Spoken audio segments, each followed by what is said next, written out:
Cage Nation TV is brought to you by Lion Country's rock station 105.9 Quick Rock. Streaming worldwide at 1059quickrock.com. Let's go. Welcome to the Cage Nation. Welcome to the Cage Nation. Welcome to the Cage Nation. No one can drop us, no one can stop us. We are the warriors, no one can top us, no one can rock us. We are the warriors, no one can drop us, no one can stop us. We are the warriors, no one can top us, no one can rock us. We are the warriors.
Ladies and gentlemen, welcome to another edition of Cage Nation TV. Drew Shannon, Albert Cameron, Rob Lynn, and obviously we are not in the Quick Rock studios today. We're in Studio A. We're in Studio A. And this is a big deal if you think about it. This is where all the magic originally happened. This is the first time the three of us have been in Studio A. This is? Yeah, Rob and I have been in Studio A. And it's kind of crowded. Yeah, kind of. But welcome to Cage Nation TV. It's good. Good to see you guys. Brothers, families. Drew, what do we got coming up today? Well, I'll tell you what. Gladiators of the Cage coming to the Syria Shrine. And we're going to break down their fight card. And also, we're going to talk about Ronda Rousey. Should we even care about her relationship with Travis Brown more than her upcoming fight with Holly Holm? We'll talk about that here in just. We'll share our feelings in a very special Cage Nation TV. And is the UFC is going to give the axe to 50 fighters before the week is over. Should Bellator and World Series of Fighting be breaking out their wallets, maybe getting the checkbook out? We'll talk about all of that and more coming up next here on Cage Nation TV, your source for MMA stuff. Your wedding, your home that you want to sell, or those moments of glory in competition are once-in-a-lifetime moments that you want to make sure are captured perfectly, right? Rob Lynn Photography is that specialized professional service with the care of a trusted friend. Rob Lynn has been capturing those special moments for over 12 years and has a passion for his craft that is unparalleled. Every bride deserves to have her wedding photos look like magic.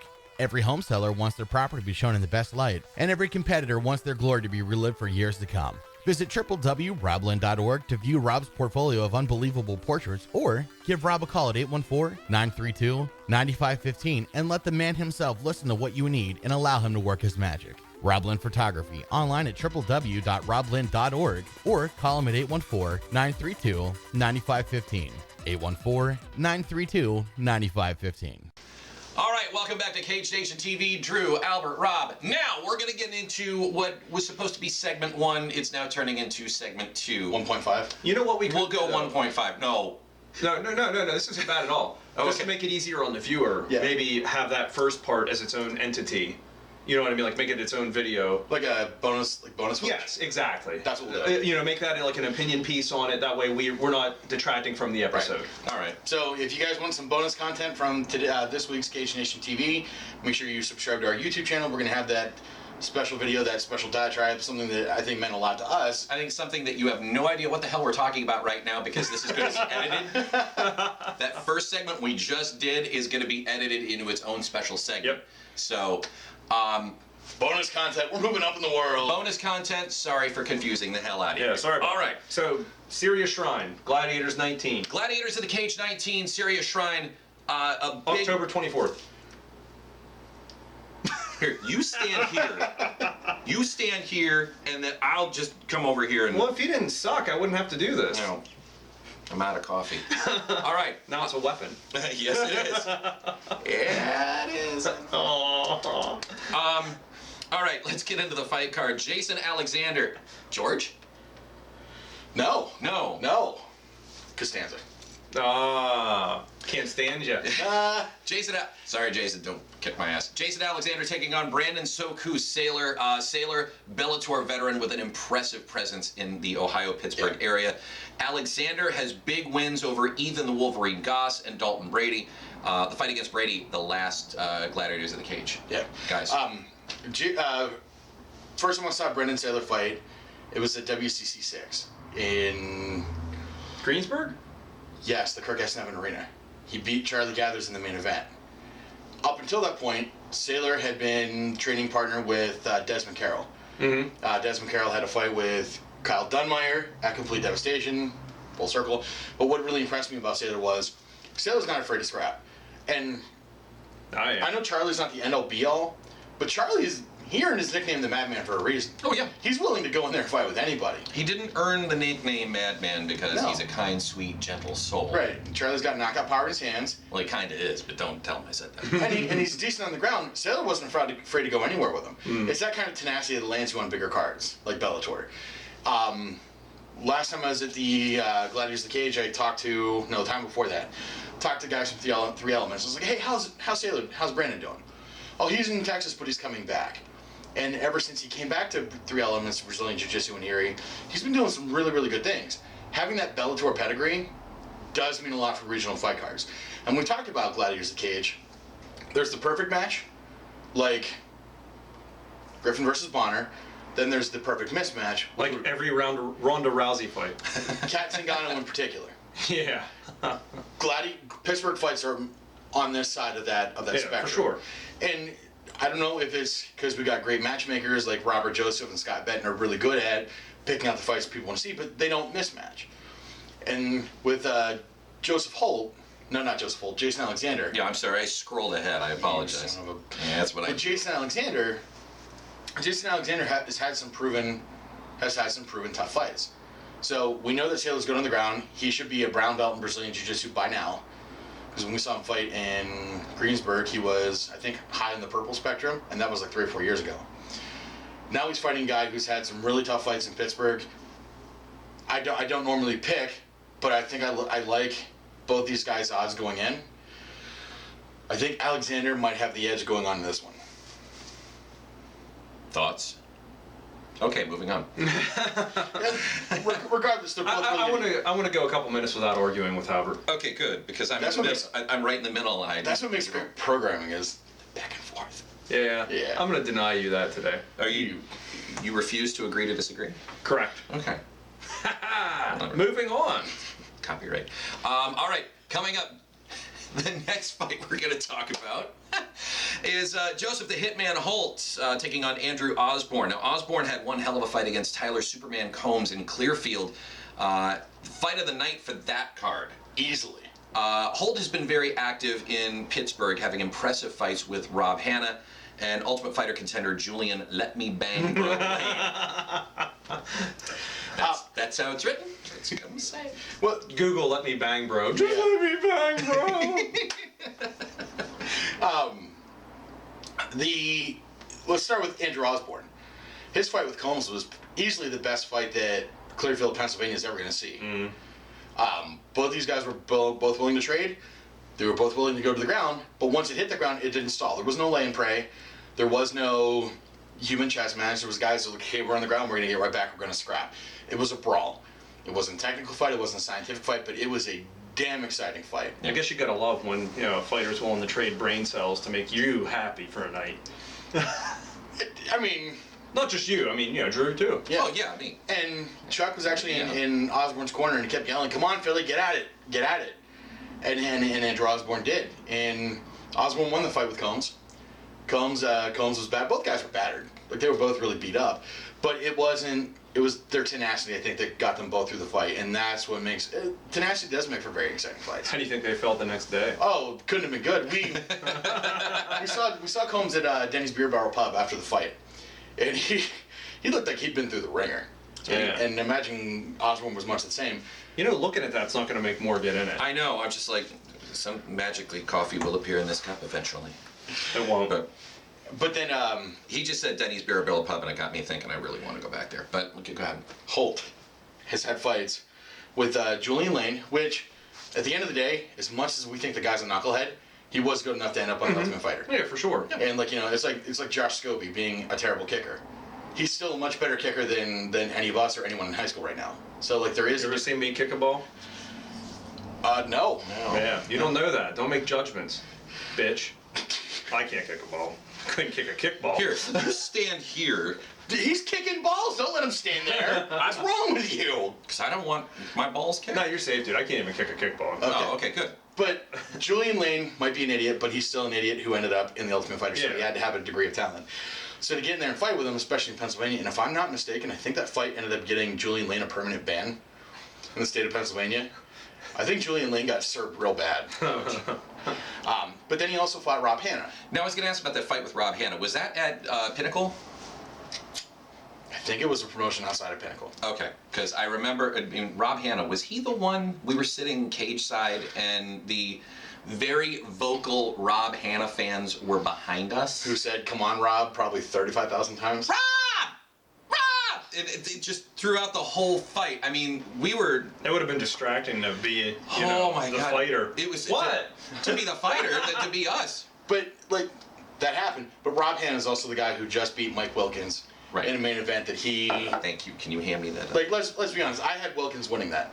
I had Wilkins... Going into the fight, I had said, like, okay, I think this is going to be Mike Wilkins' fight. Wilkins electric. Rob Hanna ended up getting the lightweight championship for Gladiators of the Cage out of that fight. So it's clearly...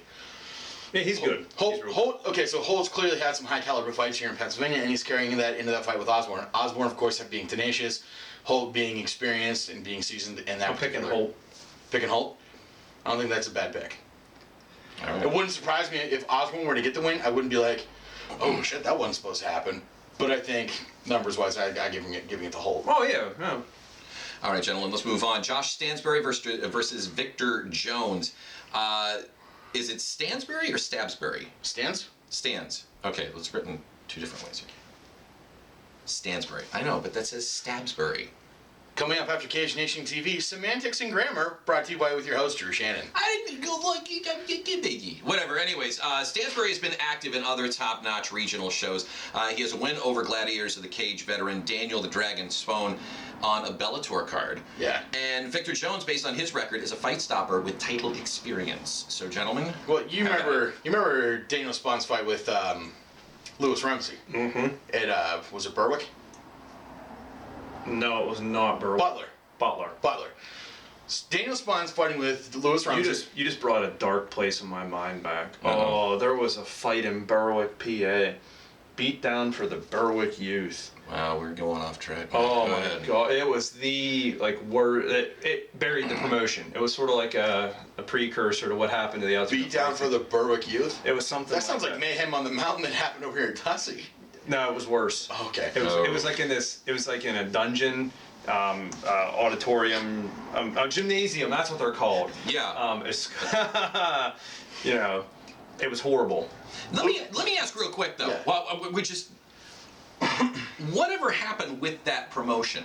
Beat down for the Berwick youth? No, the Mayhem on the Mountain type thing. They had one fight. It was outdoors. They didn't have enough chairs. It was underneath a tent. But cold. What I'm saying is It was on a slant because it's Tussey Mountain where people go skiing. Right. Whatever happened after that though? I mean, you never heard from them again. Well, here's my problem with Mayhem on the Mountain.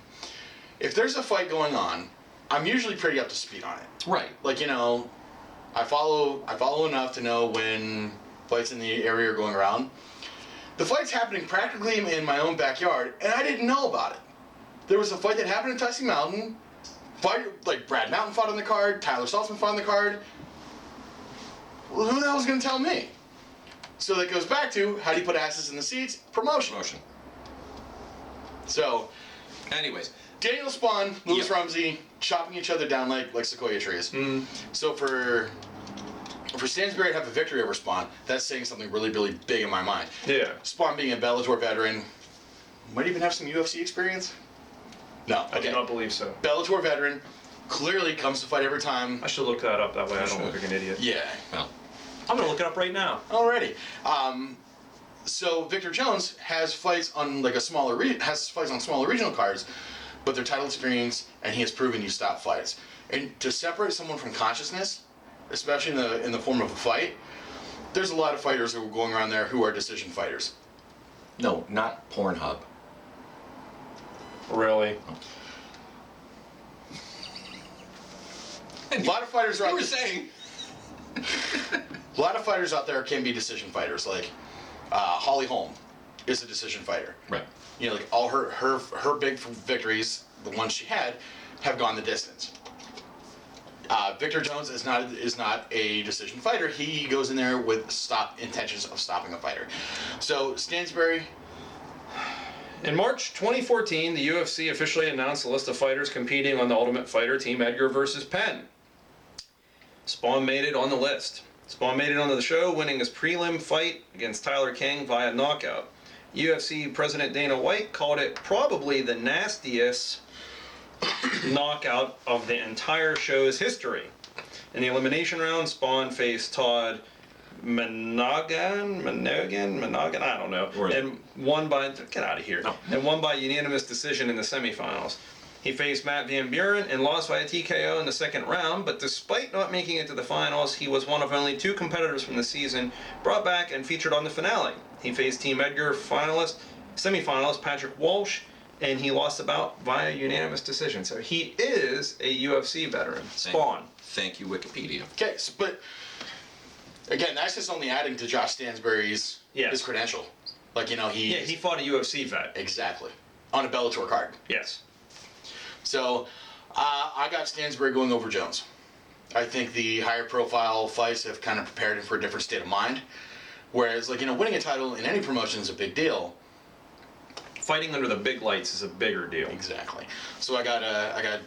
What gives you more experience? Winning the belt in front of 400 fans, and I don't know how many fans that want. Let's say 1,500, just because. 1,500, or fighting a UFC event. I'm sorry, fighting a UFC event is going to get you more experience. Oh, absolutely. All right. Now, we're not going to go over every single. No, and if we don't cover a fight, it's not because the fights weren't noteworthy. It's just we're covering the fights that we know that we can offer an expertise on. Plus, we've only got so much time, and we want to go get lunch. The Pride of Bloomfield. The Pride of Bloomfield, Mark Cherico, break down the walls versus Nathan the Shark Landwehr. Is that Landwehr? Landwehr. Win or lose, Cherico retires after this fight, which is it's bummer. Sad to see.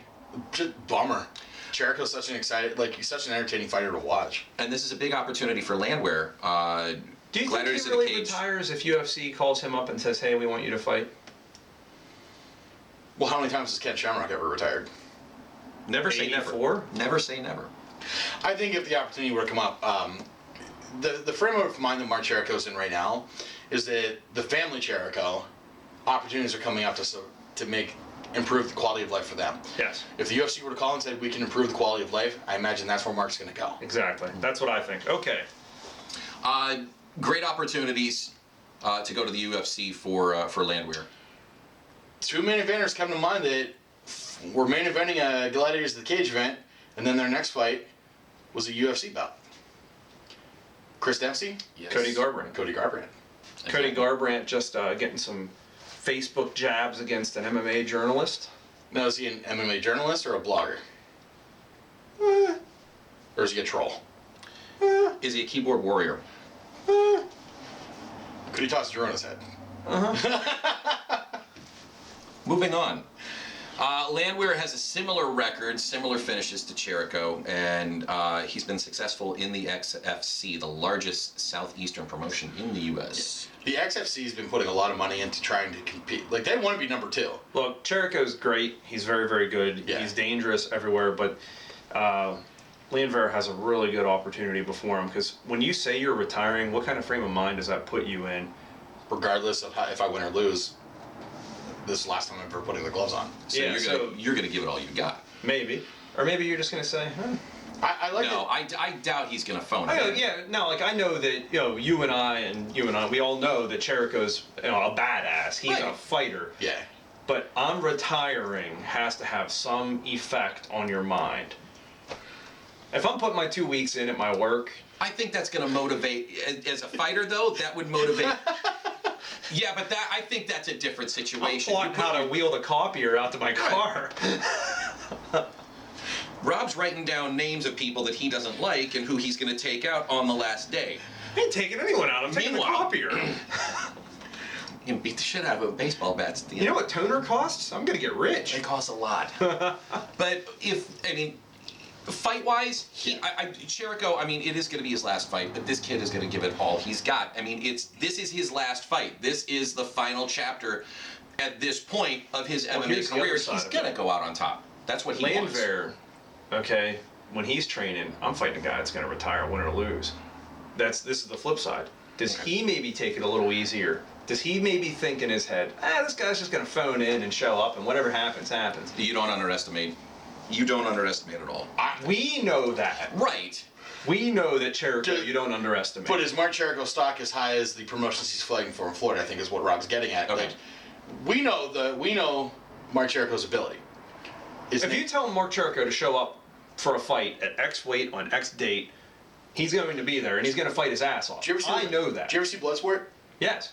I firmly believe that Mark Cherico would fight in the Kumite on a day's notice. You love that movie. I do. He loves Van Damme. I'm just saying, the opportunity Van is Crush. the opportunity is Mark Cherico is going to go on and improve the quality of his family's life. Yeah. Right now, he has an opportunity to make his stamp. Mark Cherico is one of maybe 4 or 5 guys that are the elite, extremely popular in Pittsburgh. Yeah, I'm really surprised to hear that he's retiring regardless. Right. I expected him to plug away until he got the next phone call, and I really expected him to get a phone call soon. Do you remember the first time we saw Mark Cherico fighting live? Yes. It was our first Pinnacle event. Mm-hmm. That crowd came certifiably unglued. Yep. Yes. And that's the kind of power Mark Cherico commands for of the sure. crowd. He's bringing that power to the Syria Shrine. And he's one of the nicest people, too. He's super humble. Yeah. We were talking about what was your pre-fight? He's like, the guy's got really good hands. He's doing this, that, and I knew I was gonna be in danger here. Not being like, I'm a badass who's gonna tear through him. He could be like that. Yeah. That sort of overconfidence can sometimes do good for you. But he super humble, really nice guy. Nate Landwehr though, dangerous human being, not to be underestimated. Yeah, I think if you're fighting on a Gladiators card, you're automatically a dangerous human being. Yeah, they don't put just any Johnny-come-lately on them. Well, it comes back to the mismatch. I'm never gonna be on a Gladiators card. I'm gonna be on the Chuck E. Cheese card. You know what I mean? The battle for the Berwick youth. When it comes down to it, though, Mark Cherico is a Beat competitor. down for the Berwick Youth, that horrible fight card. No, I wouldn't even make it on there. You have to be a fighter. Mark Cherico is a super competitive What, Chuck E. individual. Cheese? No. That's what I was talking about, Chuck E. Cheese. I'm trying to get that image out of my head. Rob standing next to Chucky in the audio animatronic booth. I would beat the hell out of him. Mark Cherico, super competitive. Keep it rolling. He's gonna be bringing that level of competition. I can't imagine that the man would ever be satisfied not giving 110% for his last fight because I agree. he has that fight legacy. That we're all And what better way to go out on top? as a That's what champion. I'm saying. This is nothing against Landwehr, but I'm gonna pick Cherico. I think that's That's my biased point. of me, but Was it Travis List who won the Gladiators of the Cage lightweight championship and then retired? That was the way to go out. Yep. The Gladiators of the Cage championships mean something. Chris Dempsey was the Gladiators of the Cage champion, double champion, light heavyweight and middleweight. Went on to bigger and better things. Not better, but bigger things. More grandiose scale. Dominic Mazzotta is certainly on his way. Cody Garbrandt is in the UFC right now. Mike Wilkins and Rob Hanna certainly are on the way. The Gladiators of the Cage championships, and same thing with Pinnacle FC championships, they mean something. Because those guys are Mark Cherico completely skipped my mind. Mark Cherico not only has the opportunity of retiring Gladiators of the Cage champion, but as the undisputed king of the Pittsburgh featherweights, because he's currently Pinnacle FC featherweight champion. So if he wins, he's retiring our first undisputed featherweight champion of Pittsburgh. That, I think, is too not much. undisputed. You can't retire undisputed. I got the belt. I'm done. You have to fight them a couple times. And As close as if it's undisputed, why are they fighting over it? But I get what you mean. I get it. Yeah. I mean, for when if his hands get raised, He is the best featherweight in all of Pittsburgh at the moment. Yeah, for And then sure. when he retires, the whole scene changes. Yeah. And it's going to be interesting to see who's going to step up next. So, All right. regardless, is it worth your time and money Yes. to go to... It always is. I've never been to a bad Gladiators card. I haven't either. I mean, they know the production is incredible. Like, They put on the largest show that happened in Johnstown. Think about Yeah. this. And Johnstown has been like the death knell for fight promotions. boxing too. Yeah, I mean, it can't do it, you know? They can do hockey, but Altoona can support about it. Altoona can support a promotion. I don't think the same with Johnstown. So to walk into Johnstown, be like, hey guys, we're here, we're gonna make it work, and then make it work. They put on pay-per-view quality production. Their production values are absolutely incredible. Fights are always on the great match side. So of all the fights we didn't cover, there are so many hidden gems. There's so many great fights that we're gonna end up to be talking about the Monday after. and you helped call that Johnstown fight. I did. Yeah. Me and Grant Berger, we did the commentary on it. And Because all they said was Albert Berger, and he's like, "Oh yeah," and then, no, you're calling the fight with a guy named. Sorry.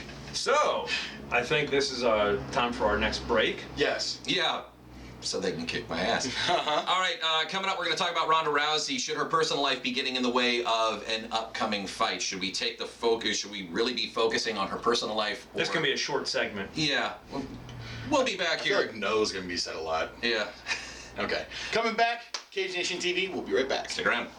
Did you know that Cage Nation TV covers fights over a wide range of cities and states? We've got friends and viewers in major cities like Pittsburgh, close friends in the burgeoning fight scene like Altoona, and new friends as far south as Virginia. We want to put our brand to work for you, and the easiest way to do that is a sponsorship with Cage Nation TV.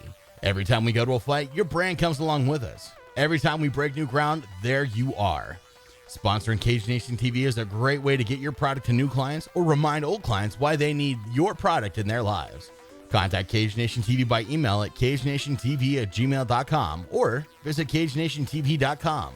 By email at cagenationtv@gmail.com or visit www.cagenationtv.com. Welcome back to Cage Nation TV. Really quick, of course, it is October. October is Breast Cancer Awareness Month, and of course, Cage Nation TV going pink all month long. Of course, I'm showing my support with. I got a bracelet from a friend of mine who is a breast cancer survivor.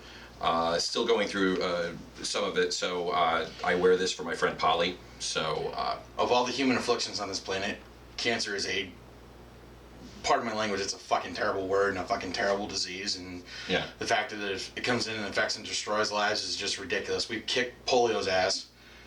We've kicked the Black Death's ass. AIDS is on its way to getting an ass kicking. Cancer, we're coming for you. Yep. So we encourage you guys to support. Donate. You don't necessarily have to donate money. Donate your time to organizations that help in the fight against breast cancer. Show some support to maybe someone that you know that's going through it, or whatever. Just do what you can to help out. It doesn't have to be a monetary donation. Donate your time. Yeah. Is what I'm trying to say. All right. Moving on, let's get into Ronda Rousey. Man, I should have worded that a little bit better. Should her personal life be getting so much attention? Rousey and UFC heavyweight Travis Brown have acknowledged a relationship. Brown is accused of domestic violence, and Rousey herself has acknowledged domestic incidents in her past. And I think just by talking about this right now, I think we're adding to that. I added this segment to the show today because To irritate me. well, no, to kind of highlight a specific point. Ronda Rousey has a fight coming up, and I mean Right. that's what we should be affecting on. Does her relationship with Travis Brown prevent her from tearing arms off? To be honest with you, I thought she was sleeping with that trainer. He's like all overprotective of her and everything. But we're going to talk. Ronda Rousey's mom kind of makes that whole angle interesting. Oh. She's been adding fuel to the fire through the media flames, calling out Ronda Rousey, calling out her head coach. Saying he hates women. You know, The point I wanted to make with this segment was Clearly he does. Ronda Rousey is the UFC bantamweight champion, and her responsibilities as bantamweight champion are not to have a love life that we all approve of, not to champion the UFC's agenda with Reebok. Her only obligations as UFC bantamweight champion in the women's division is to go out there and defend her championship. Wrong. Okay. when you are in the public eye, and when you are someone that an individual could look up to, maybe a young girl, maybe, even a young guy looking up to this, saying, hey, she's a championship fighter, she's a former Olympian, she's this, she's that, I want to be like her someday. Right. You have to hold yourself to a higher standard. Okay. And you can't say no to that because we say the same damn thing about John piece of shit Jones. I'll give you that. She needs to hold herself to a higher standard. But at the same time, She's allowed to make mistakes, though. You know. John Jones has his face buried in a big pile of Colombian Bam Bam. Ronda Rousey's getting involved with a guy who, the very foundation of our nation and our legal system is you are innocent until proven guilty. Mm-hmm. Travis Brown might be a loser, might be a member of the Slapaho tribe. We don't know. He hasn't been convicted by a jury of his peers. Is Ronda Rousey going to get herself into a situation where she might find unsavory? Possibly. I don't know. I've never lived with Travis Brown. I think Travis would probably, I don't know, maybe Ronda thinks that she could take him if it got out of hand, but I seen her in Gegard Mousai, and he was just like, and she could not throw him, so. Okay, but why would she put herself in danger like that? I mean, if he has a history and that's of the thing, violence. she's putting herself in danger if that's the case. She's not putting anyone else in danger by coking up and getting behind the wheel. She's not Rampage Jackson causing miscarriages with his Cadillac Escalade. She's putting herself. Did you fact check that, by the way? No, I thought it was a giant pickup truck, monster truck looking thing that had like Rampage on the side. Was it really an Escalade? Oh. The point is, she's putting herself in a danger. That's a personal, private danger that she's. We're not the judge, jury, and execution of her love life. She is an adult. She can make the mistakes that she wants to. For sure. Yeah. It's the same bullshit with. If she considers if it indeed turns out to be a mistake. It's the same bullshit with Lamar Odom. An NBA athlete, his life is in serious danger right now. Does TMZ really need to be covering the fucking Kardashian reactions to all this stuff? No. Kim Kardashian and Kanye West has no bearing on whether or not Lamar Odom's going to live or die. As someone in the public spotlight, should he have been, doing what he did? Probably not. It's probably not the best for his health. Ronda Rousey's relationship with Travis Brown has no bearing on anything. Exactly. I mean, I couldn't care less who she sleeps the with. minute she can't see her fight. The minute she can't fight because Travis Brown slapped her around and she's got a big black eye and she can't get cleared, that is the point whenever we can. But her mom. Oh, why is her mom running Dr. around? Anne-Marie DeMars. Oh. Do you realize how many problems that Ronda Rousey's mom's created for Ronda Rousey? Ronda Last Rousey's time mom is a problem. I can't stand her. I don't want to hear her. Last time we talked about Ronda Rousey on Cage Nation TV. Look, I'm a judo student. I get it that she's contributed to judo. I get Right. that her mom is like the first ever women's world champion in judo. However, I don't give a shit what the woman has to say about mixed martial arts. I don't give a shit about what she has to say about the weather, about the head coach. And here's the thing. And I'm just going to answer this. I'm going to ask it, and I'm going to answer it. Is the Stockerazzi coverage of Rousey's life distracting from what's really important about the bantamweight champion? Yes, because we're talking about stuff right now other than the fight that she has coming up. I have one caveat to that. Being a photographer, I would love to be a paparazzi photographer. You need to see the paycheck they get Oh, I'm sure, for some of their photos. And is it the photographer's fault or is it the news outlet's fault? Or is it the fan it's the that people wants who to consume. eat this shit up? It's the people who consume the news coverage. But this is what bothers me. Okay, I log on to the Underground, and it's like, oh, Ronda Rousey's mom hates her trainer and said all this nasty shit. Oh, Ronda Rousey's seeing Travis Brown, a domestic violence person. That's not news. I don't give a shit about that. Ronda Rousey had a bowel movement this morning. I don't care. What we should be concerned about is that Ronda Rousey has a title defense coming up against a woman who does. It's not a title defense. You can't call it that. You got a lady who's going to show up and get pounded out in the first round. It's going to be horrible. Thanks to UFC Fight Pass, I've been able to investigate Holly Holm's UFC career. Oh, yay. Honestly, Rob, she's a beginning kickboxer. She's done. It's a foregone conclusion. You know what you do? You clean out your 401k and you put it on Rousey. Then you put it all back in the next day because you'll have made $40 because the underdog stats are like so horrible. Holly Holmes Or you put $100 on Holmes and pray for a miracle because you'll be like the next, billionaire. Yeah. Holly Holm, her striking is suspect. You know, she's being touted as like this boxer. She doesn't fancy herself as a boxer. She thinks of herself as a kickboxer. Her head kicks are telegraphed. I have not seen any ground defense that is going to protect you from being thrown. You know? By the best in the division. Exactly. I liken Ronda Rousey's position in the UFC women's bantamweight division as I would to whenever Frank Shamrock was the UFC middleweight champion. He retired because there was nowhere else to go. He'd already slammed Igor Zinoviev into retirement. He beat Olympic wrestler Kevin Jackson with no effort whatsoever. The fight with Tito Ortiz, it was a schoolyard shoving match in comparison.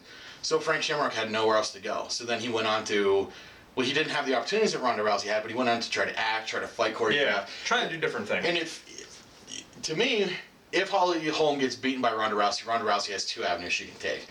She can either, maybe three, she can push for a fight with Cyborg to shut us all up. She's not ever going to push for that. She could go for a catchweight fight with Joanna Jędrzejczyk.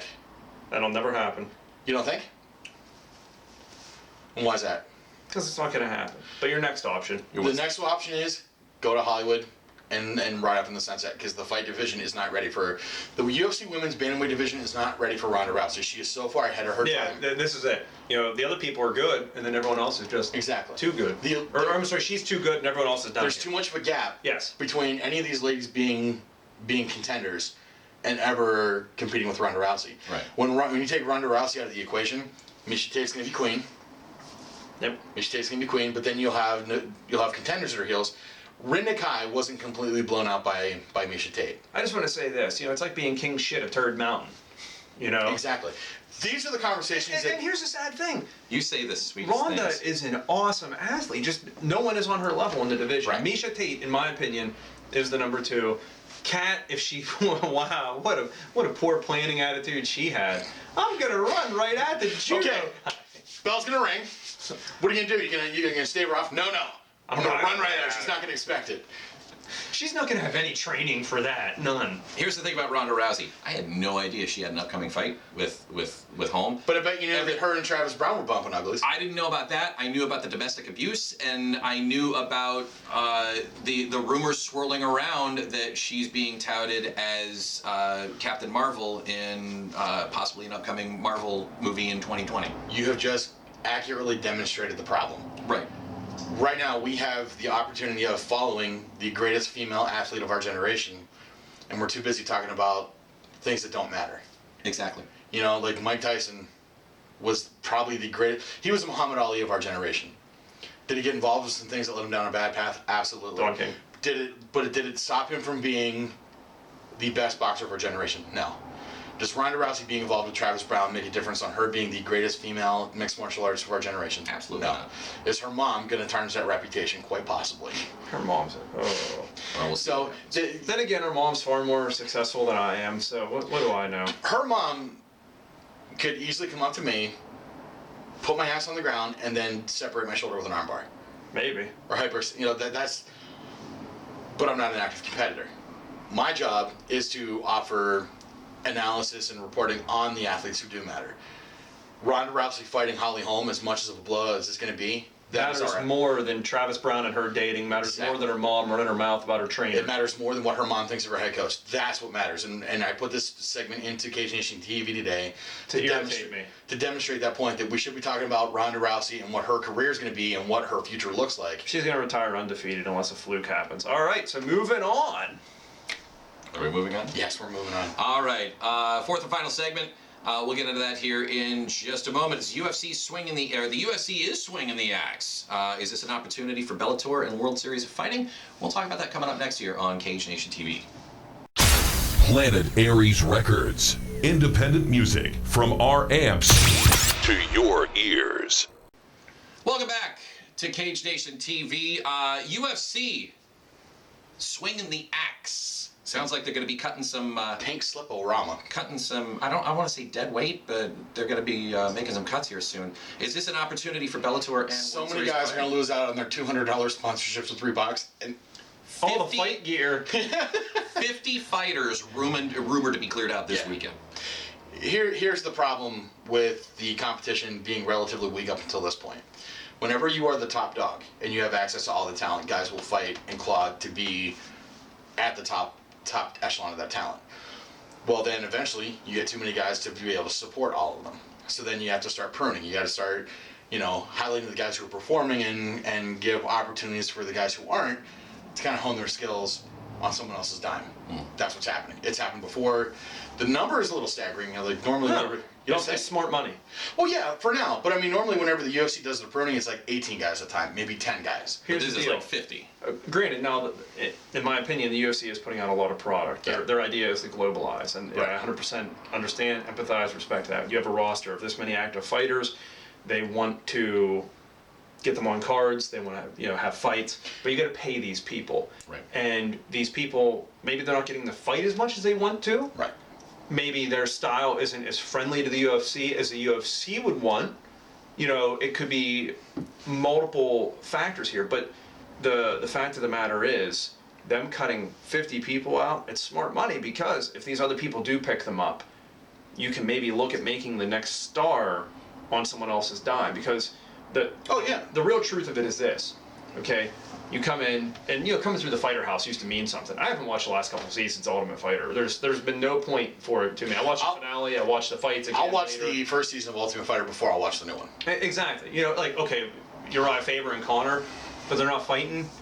What the hell's the point of this? Think about the structure of a UFC event. Mm-hmm. There's a pay-per-view on UFC. Holly Holm versus Ronda Rousey. Well, then you have the undercard. You have the co-main, you have the main, the co-main, the undercard, the Fox Sports prelim, the Facebook prelim, the Fight Pass prelim. There's too many things that I have to follow. I can't handle all of it. I don't watch any of the nonsense before. If I can't get it on the pay-per-view, I don't really care to see it. Last night- Tell me about it later. Last night, World Series of Fighting had their 24th event, headlined by Yushin Okami versus John Fitch. Who won that? I did not get to check that out. Fitch decision to Okami. Yeah, no one would have thought that. Here's the thing, though. Have John Fitch and Yushin Okami done anything to make them to be considered world class in the last couple of years? Not really. Exactly. Fitch is high caliber. I mean, Fitch is high caliber, but I think he's either at his apex or he's on the decline. No. You know what? We can use Fitch for this as an example, because Fitch kind of highlights this. For the longest time, Fitch was just winning fights. He was kind of flying under the radar. And then it was like, well, who's GSP going to fight next? Well, holy hell, John Fitch has beat the hell out of everyone that he's fought. Right. But he's flying under the radar because the style maybe isn't fan friendly. He's a grinder. He's a hard worker. He's a boiler guy. What do they call the Boilermakers? The Purdue people, whatever. Yeah, Boilermakers. Yeah. Thank you. I was having complete brain aneurysm there. Right. Not even a fart. Like I was done. Wow. Right. But here, what you have with him is you had a guy that was capable. He was willing. He could win fights, but he wasn't a fan favorite. Right. UFC. See you later. Now, Fitch is suing the UFC, whatever. That's fine. That's a topic for another year, and I'm going to call in sick that day. But get him out of there. Have him fight somewhere else. If he does decide to end up generating star power, good. John Fitch is a victim of whenever the UFC let him go, there was no place for him to kind of hone his star talent. Now he's main eventing a World Series of Fighting event against Yushin Okami. What kind of high caliber competition is Yushin Okami at this point? Yushin Okami was 185 pounder. I think they fought at welterweight last night. They did. Yeah. But Yushin was a 185er that he was kind of getting. He couldn't get past Gatekeeper because Anderson Silva still had high quality competition in the middleweight division. So he had to drop to welterweight, and then now he's headlining a World Series of Fighting card. Yushin Okami is a fantastic talent. I think as far as Japanese MMA goes, he's up there. Is he Sakuraba good? Probably not. Is he an opponent of consequence now? He's on the decline. The guys who are being released by the UFC are guys who are still on the rise. Yes. Marcus Brimage was let go by the UFC. Marcus Brimage fought Cody No Love Garbrandt, which Garbrandt was losing that fight up until that knockout happened. Yes. Marcus Brimage is someone like, if Drew's World Series of Fighting and I'm Bellator, I want to try to outspend him to get a hold of Brimage because Brimage is on the rise. These guys who are being let go by the UFC are on the rise. I've said about Bellator. Bellator is practically has-been fighting championship. Yes. Rampage. Tito. Ugh. Why? Kimbo Slice. Ken Shamrock. I love Ken Shamrock. I do. Man crush. But I love you, bro. I just listed 5 fighters that And they're their top draws. Like, okay, what's Bellator's next fight going to be? Is it going to be Tank Abbott? Scott Matua? How about Taylor Tilley from UFC 1? Gerard Gardell? Thatcher. Jason Thacker? Thacker, that's it. Why? Bellator has an opportunity. They have a great cable deal. They're putting on fights every single Friday night. They have the platform that if they're going to grab these new guys on the rise, I agree with you. Right. that's what they're going to need, a competitive edge. We got to talk about something else. It just occurred to me. Speaking of washed up has-beens. Yeah. Jason Mayhem Miller arrested again. Nuh-uh. Again. No, he didn't. Yeah. No. So the cops get called to his place, and Does he fight the cops, bro? Yeah, he banged with the cops. He threw a tile at one of them, like a floor tile. So he's been charged with assault with a deadly weapon and something. I mean, yeah, it's bad. Wow. But like the girls in the house, there were two girls, adult women, that called, I guess, because there's a domestic disturbance. And you know, I don't know the idiosyncrasies of it. This was on Sherdog, and I read it, and I'm like, oh, that Mayhem can't keep his shit together. Oh, man. But you watch. Mayhem gonna be Mayhem. But you watch. Jason Mayhem Miller will likely be the next Bellator headliner. And that's where I'm going with this. You know, you have someone who's, well, he hasn't fought since he lost a decision to C.B. Dalloway. No. But I guess outside, he threw the tile at the cop, and then I guess they had to subdue him with like tasers. Not the first time. Don't tase me, bro. But the women in the house weren't cooperative with the investigation. So they called the cops, but then they wouldn't cooperate with the investigation. But there's another has-been.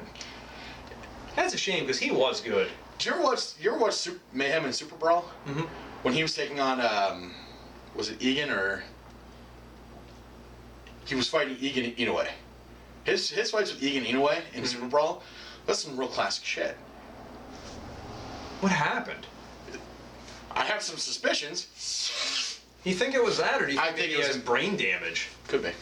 You know? But the fact is, Jason Mayhem Miller today needs to get his shit together, because what's going to happen is we're going to end up seeing him at the McDonald's looking for the guy who produces bum fights. That's what's going to happen. At least he didn't War Machine it. But you know, that's not going to happen to him either. I wouldn't be surprised if War Machine ever gets out of jail that he ends up fighting for Bellator too. He did fight for Bellator. No, again. Oh, yeah. They cut him. Yeah. Yeah, they cut him when he went all crazy. Right. But I mean, like, bring him around to the point. UFC has just liberated a bunch of talent. Yeah. That Bellator. They the freed World up Series- money. They did. And these guys are angry. They want to fight on cards. They want to get their way back to the UFC. I'm going to guess they're willing to cut a deal. Or maybe they don't want to go back to the UFC, because there's been some fighters lately that have left the UFC that are happy they left. These guys that were cut are making like $50 on the Reebok deal. They're going to be able to get their sponsors back now. They're in a position where Call they're them going to make... Depot. I actually contacted them. No, you- See, I did. They never got back to me. Did you really? I did. What'd you say to I them? was like, hey, we want to add a segment to Cage Nation TV called The Wrap Up with Condom Depot. What do you guys think? Give me a call. Their website's pretty much the Angel Fire web shell. There you go. But anyway, these guys are now in a position where they're going to make more money. I paid for an Angel Fire web shell from a web design company. Yeah. Not a real Angel Fire one, but it might as well have been the same thing. Damn So with Jupiter that, Express theme. These guys are in a spot where they're going to make more money with Bellator because they're able to get their own sponsors now. Maybe they ain't going back.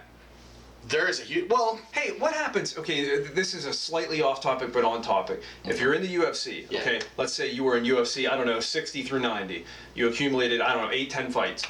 You are cut from the UFC. You come back to the UFC, 140 to 180. Does the fight count still Does reset? the fight count I don't reset? You know, like, is it all of your fights in the UFC, or is it your current tenure? Would it surprise you if they weren't holding you to your current tenure? No. Exactly. Exactly. So, Eddie Ruth. Eddie Ruth is Penn State wrestling champion. On the rise, kid is an athletic phenom. He chose Bellator over the UFC because of the Reebok deal. That should be telling the UFC something. Hey, Uncle Dana, you're losing money here because the quality fights are going to start going elsewhere. And these guys, Marcus Brimage is going to be a quality athlete. Yeah, and who's to say that these 50 people, that even if 5 of them end up being the next big thing for the next big organization. Yep. Come fight in Altoona. We need, you know, whenever that It all comes back around. It does. All right. Alrighty, that's it, right? Well, that's going to do it for another episode of Cage Nation TV. Watch, after this is done, we're going to have some bonus content that you know, it's kind of passionate for us. So you want to definitely check that out. It's a segment that we talked about earlier that got cut, which is going to confuse the shit out of everybody when they actually watch this episode. But All trust me, 7 people. now that 8. My parole officer, I forgot. I'm sorry, 9. My mom started watching. So My mom stopped, so we're back to 8. oh, shit.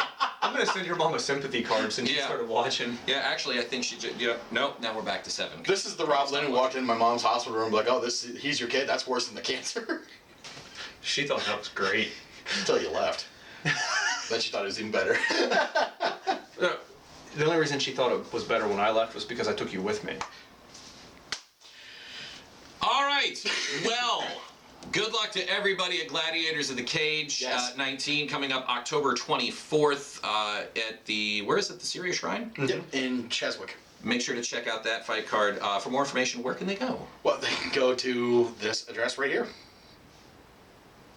the hell's he doing? How dare you prompt me off the script? Right here, that's where the web address is. Is it really gonna be there? Yeah. Because I don't see shit. It's the magic of video editing. Okay. No, video editor over here. All right, that's Did you going to see do him it. get his spirit fingers on? He was all, ooh. All you had to do was shake them. They would have been jazz hands. Like us on Facebook. He just Follow us. did it. Subscribe to us on YouTube, Facebook, Twitter, all that. You know how to do it. And we'll see you next time with another episode of Cage Nation TV. Take care. Let's go.